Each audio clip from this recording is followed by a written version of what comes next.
Hello again, ganda ka-chika life. Kumusta po kayo mga ka-chika? Heto na naman po tayo para sa ating panibagong showbiz update.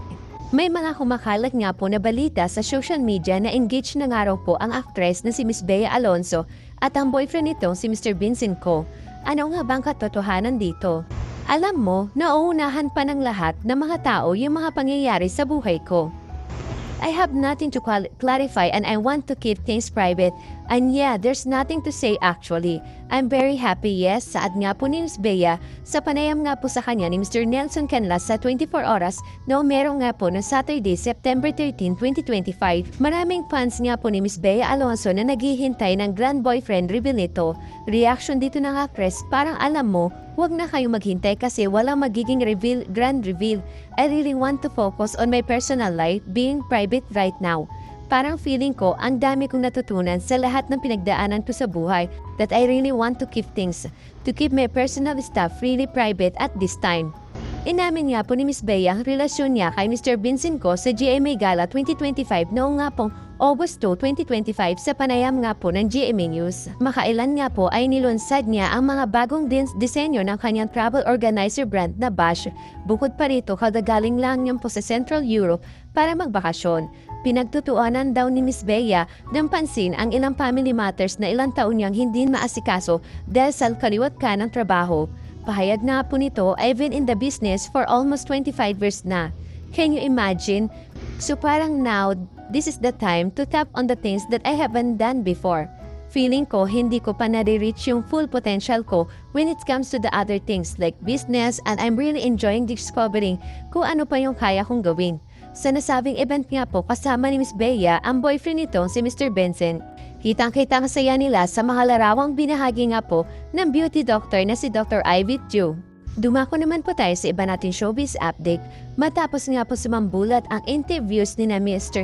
Julius Babao at Miss Corina Sanchez kina Miss Sara at Curly Tiscaya kaugnay na po sa Luxury Car Resort Face yung video interview na magagarang sasakyan ni Mr. Sam Versosa. We saw that sambit nga po ng girlfriend ni Mr. Sam na si Miss Rian Ramos sa Media Honor RMA Studio Academy noong September 10, 2025, Miyerkules nga po sa Fable 8 Avenue, Car 36th Street, BGC, Taguig City. Pero I said, I don't think anyone is gonna take this seriously given his reputation in business for the past how many years. So in fairness naman, hindi naman po rin talaga. Tinanong nga rin po si Miss Rian kung affected ba siya sa naglalabasan na yung nanpaklimpak na salapi na pinagpapasan ng mga kurakaf. I am very emotional affected because nakakagalit talaga lahat na nangyayari. Pagtatapat nga po ni Miss Rian Ramos. You know, this is also why I was very hesitant nung tatakbo si Mr. Sam because I grew up in the Philippines where, alam mo yon, being in the government in synonymous almost with corruption. And as we should, because this conversation have been a long time coming already, bulasnas nga po ito ni Miss Rian. I've been hearing the word corruptions since I was toddler. So alam mo yon, I think it's a gonna thing that all of this is coming out. Hopefully in our next round of elections, sana the people that come into this position na may masamang intensyon, mas mahihirapan na silang gawin yung balak nila. Ano nga rin po si Miss Rian Ramos kung may takot siya ngayon sa madalas pong pagpoprotesta. Nakakaramdam ba siya ng takot lalo pat napabalita ang Gen Z protest sa Nepal? Baka magkaroon na mararahas na riot sa Pilipinas. You know, I still believe that Filipino are fairly peaceful people. Pagmamatuwid nga po ni Miss Rian. Kasi sa lahat ng mga race, I feel like kung may taong may karapatan magalit for all of these years and for so many reasons, tayo ang may karapatan at tayo ang may dahilan. And yet, alam mo yon, we could have a riot every year. Diba? Every year naman tayong binabaha, nagkakagalit na talaga. But I believe we're still a very peaceful people and hopefully we can get through this without anyone getting physically hurt. Nakatakda nga po mag-recital si Miss Rian sa That's Amor, a night and then movie concert na gaganapin nga po sa November 9, 2025 sa Aliw Theater, Pasig City. Kung may mga stampede, pwedeng mag-stampede na lang papasok ng concert na tatawang sambit nga po ni Miss Rian. I'm sorry, I don't want people to feel like I'm making a joke out of it, but I'm making a joke, ha ha ha. Natawa pa nga pong sagot ni Miss Rian Ramos, syempre, Alam naman po natin na September 1 pa lang umpisa na ang Christmas celebration ng mga Pinoy. Yes, I know these are very serious topic na we're facing right now. Lahat pa ni Ms. Rian Ramos. But at the same time, alam mo, we also have meme culture, so please excuse my joke. I just find comedy to be very healing. I think that's why, di ba, lahat na nangyayari sa news, may memes na kaagad. Kasi that's how we heal as people.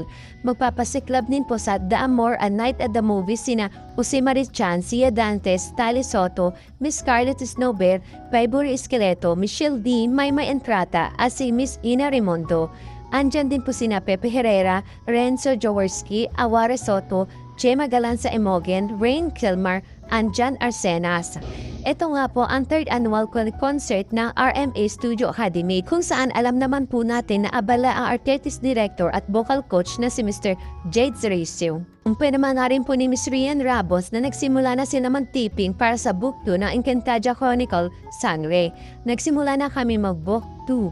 Kasi I think na-realize din na if we're going to wait after how many years ulit bago mag-book to, ano po syempre ngayon hindi na hinihingi ng mga tao yan. For more of the story, pahayag nga po ni Ms. Rian nang makachikahan nga po noong September 11, Huwebes sa opening nga po ng coffee shop ng Lux White Coffee sa Front Row Building sa Quezon Avenue, Quezon City. Sabi pa nga po ni Ms. Rian, mas mabuting ituloy-tuloy na kaysa mag-break pa muna bago magkaroon ng book 2 o susunod na season. Kasi before naman umero yung Sangre, I think it well known naman na Encantadia is well-loved series for multiple generation. So dati pa, inaayos na din nila yung magiging next story. So ayun na, now this are the airing and so successfully. Itutuloy na nila, sabi pa nga po ni Ms. Rian. Sa opening nga po ng Lux White Coffee ay binibenta na rin ni Ms. Rian ang binibake niyang Basque Bake Cookies na mas naaliw pang tawaging cookie ni Rian. Natatawa na lang si Ms. Rian na sumisigaw mga taong dumalo sa opening ng naturang coffee shop ng cookie ni Rian. Kanina nandoon yung pare, sumisigaw ang mga tao, cookie ni Rian. Sabi ko, oy galingan nyo ang pag-pronounce, baka iba ang marinig niya. Bulas-las ng isang may-ari sa front door na si Miss R.S. Francisco. Proud nga po si Mr. Sam Bersosa dahil ang dami na raw orders ng mga na-bake na cookies ni Miss Rian.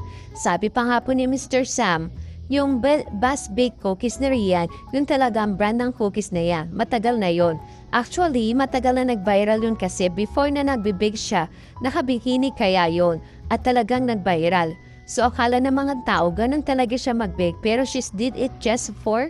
Kaya nga po nag-viral yon because sabi nila cookie ni Rian but it was called just Basque Bake Cookies. Available nga rin po ito sa iba't ibang restaurant, coffee shops, sa Vibe Encantada Bar and Restaurant sa Dampa and of course hindi tayo magpapahuli. Available na po ito sa Lux White Coffee Shop. Available na po yung basket cookies ni Rian. Ito pa po ang huling sambit ni Ms. Rian Ramos. Samantala, dumako naman po tayo sa pinakahuli nating showbiz update. Eto na nga po, pag-usapan naman po natin si Miss Catherine Bernardo. Miss Catherine Bernardo at Mr. James Reid nananahimik.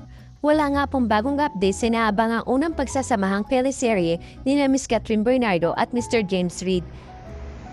Naghintay nga po ang mga Cat-Red fans nitong weekend dahil walang latest update sa serye. Nasanay nga kasi sila sa weekly update ng ABS-CBN Studios at Dreamscape Entertainment para Cat-Red serye. Matatanda ang 3 consecutive weekends ang naging announcement nila para sa nasabing serye. August 22, in-announce nga po ng Dreamscape Entertainment ang pababalik sa kanila ni Miss Catherine Bernardo. Sumunod ng Friday naman po, August 29, ang opisyal na nilang i-anunsyo na makakasama ni Miss Catherine Bernardo sa isang teleserye si Mr. James Reid. At ang huli ay noong Friday nga po last week, September 5, kung saan makikigulo sa serye ang nagbabalik prime teleserye na si Miss Maha Salvador. Noong Friday nga po, bigla na nahimik ang Cat-Red serye. Ngunit hindi naman dapat maging sad ang mga Cat-Red fans dahil soon ay mas maraming ayudang ibibigay ang Dreamscape Entertainment at ABS-CBN Studio lalo't pat magsisimula na ang taping nito ngayong buwan. Makakasama pa nga po sa proyekto ang mga direktor na si Mr. Jad Bidanes at Miss Duli Dolu na nakilala sa mga nakakakilig na serye. Thank you for watching.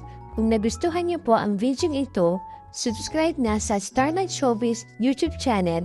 And please don't forget to hit the bell button for our latest updates.